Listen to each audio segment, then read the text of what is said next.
Bonjour. Ce matin du mardi 5 janvier 2016, nous abordons des sujets très délicats.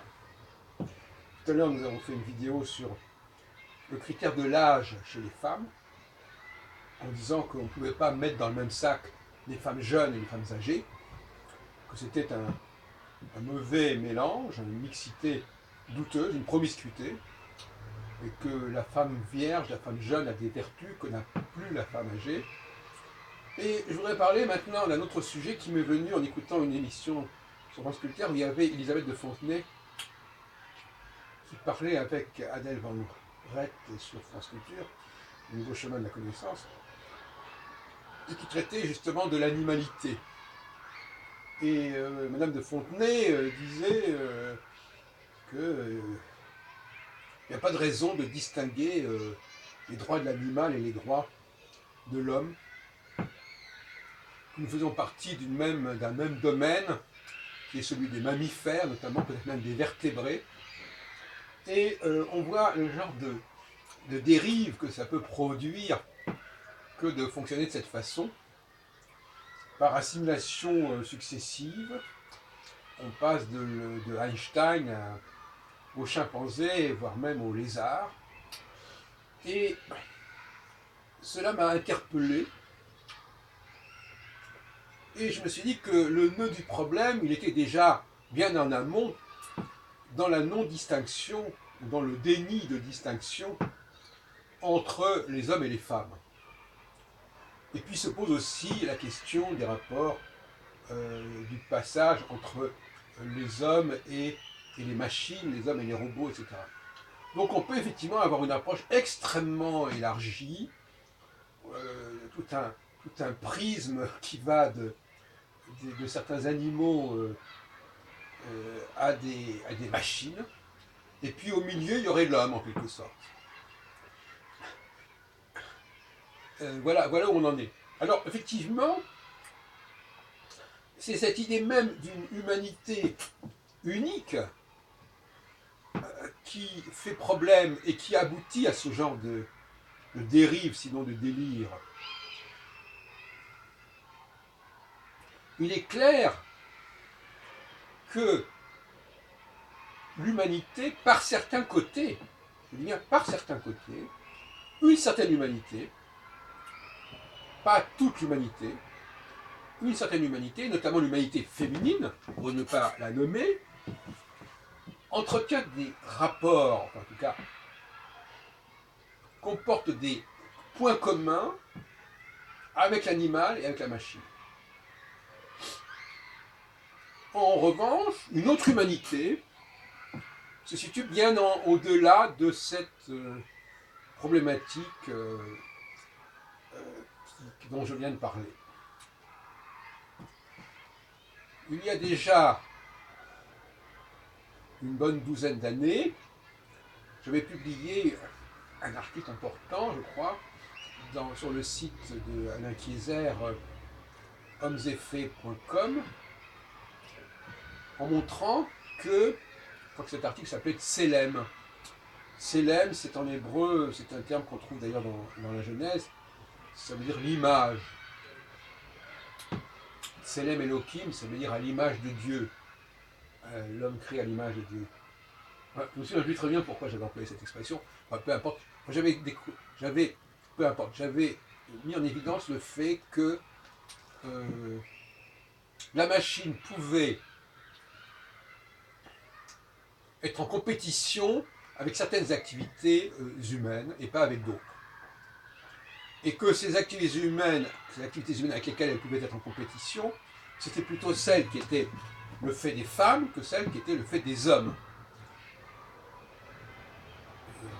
Je veux dire par là, il ne faudrait pas exagérer, il y a évidemment beaucoup d'hommes qui ont des activités d'ordre féminin parce que tout simplement, la société est mal conçue, fonctionne mal. Donc il ne faudrait pas non plus profiter d'un certain nombre d'anomalies de la société pour en tirer des conclusions métaphysiques. Mais foncièrement, quand je dis les hommes au sens masculin, au sens de vir, j'ai donné le mot vertu d'ailleurs, les hommes peuvent arriver à des sommets, ont la potentialité, ont la probabilité d'arriver à des sommets, et cette probabilité, elle est extrêmement faible chez les femmes, par rapport au même sommet. En revanche, par rapport à des perspectives moyennes, médiocres, là, il n'y a pas de problème. Et les animaux, les animaux peuvent aussi arriver à un certain nombre de choses qui sont communes avec les êtres humains. Avec les hommes, peut-être, mais eux, ils ont autre chose. Et avec les femmes, certainement, parce qu'elles n'ont pas autre chose. Donc elles sont plus... Donc il faut aussi comparer comme ça. On doit comparer des gens qui ont les mêmes limites. Qui ont les mêmes limites. Si on compare deux entités qui ont des points communs, mais qui n'ont pas les mêmes limites, ça ne fait pas de sens. On ne va pas dire l'homme est comme le singe parce qu'il mange, parce qu'il boit, parce qu'il dort. Donc ça devient complètement fou. Donc c'est la question des limites qui est importante. Et souvent c'est aussi un déni, c'est aussi une absence. On ne parle pas de cette question des limites, on se dit simplement oui, il y a des similitudes. Mais ces similitudes, elles n'existent que si l'on intègre l'ensemble des potentiels. Sinon, ça ne veut rien dire. On peut aussi dire que nos cheveux sont des végétaux. Je veux dire, on peut dire n'importe quoi. Donc, faisons attention à ce genre de discours. Alors, chez Madame de Fontenay, il n'a même pas été question dans la conversation, dans l'entretien des hommes et des femmes. Non, non, c'est l'humanité dans son ensemble. Et déjà là, il y a méthodologiquement, épistémologiquement, une erreur de départ que n'a pas signalée et que n'a pas pu signaler Adèle Van Rett dans sa discussion avec Elisabeth de Fontenay. Voilà, donc, voilà où on peut en arriver. Voyez-vous, cette dérive qui nous engloberait dans un continuum animal, homme, humanité, machine, hein, et qui mélangerait tout en fin de compte. Et à mon avis, c'est ingérable parce que c'est pas là-dessus dont nous avons besoin. Et alors, pour revenir à la question des probabilités, une question qui aujourd'hui est de plus en plus importante. Oui, parce qu'en fin de compte, on est obligé de tenir compte des probabilités, notamment dans la lutte contre le terrorisme, contre le djihadisme, etc. On ne peut plus attendre simplement que des individus se manifestent. Il faut traiter le problème en amont. Et traiter le problème en amont, c'est évidemment le traiter à une bien plus grande échelle. Il ne s'agit plus de traiter le cas de quelques terroristes qui sont passés à l'acte ou qui ont franchi un certain seuil. Il s'agit d'aller bien en amont. Et donc de traiter des populations de plusieurs milliers, voire de plusieurs millions de sujets. Ça n'a rien à voir. Et là, il y a un basculement épistémologique de la sécurité, mais pas seulement de la sécurité, tout simplement de la formation, de l'éducation. Il est évident qu'il vaut mieux investir avec un maximum de probabilité de réussite, mais probabilité seulement, dans la formation, dans le soutien aux hommes qu'aux femmes, si on veut atteindre à des niveaux d'excellence. Bon, je crois que c'est une vérité qui sera de plus en plus évidente. Hein. De la même façon, il faut savoir que il vaut mieux communiquer avec des femmes jeunes qu'avec des femmes âgées, etc. On ne peut pas échapper à cette notion de quantitatif et de collectif. Ça n'est plus possible. On est dans une sorte de simulation de la statistique. C'est-à-dire que statistiquement, les probabilités pour que ceci ou cela puisse donner quelque chose sont comme ceci ou comme cela. On ne peut plus dire simplement oui, voilà, on ne sait pas, on verra.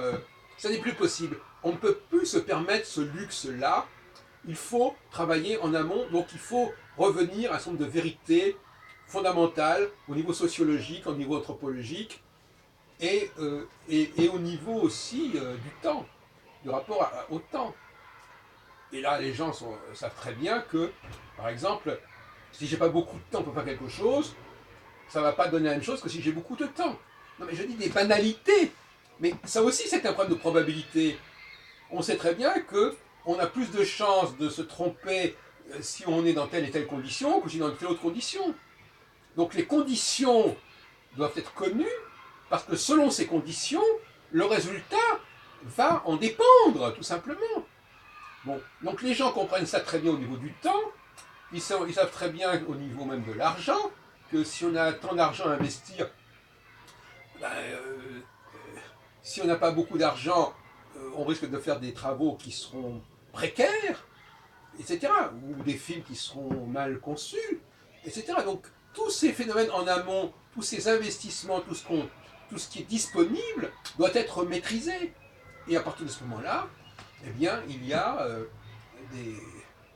des gains d'économie, parce qu'on va parier, si on peut dire, sur les populations qui sont à risque. Et quand je dis risque, j'emploie le mot risque dans les deux sens, c'est-à-dire risque au niveau négatif, elle pourrait produire des effets négatifs, mais risque aussi au niveau positif. D'ailleurs, je vais donner d'exemples. Le risque, la probabilité, enfin, je plaisante un peu en employant le mot risque, la probabilité que telle population puisse donner une proportion importante de génie est plus importante que telle autre population. C'est aussi un peu ça.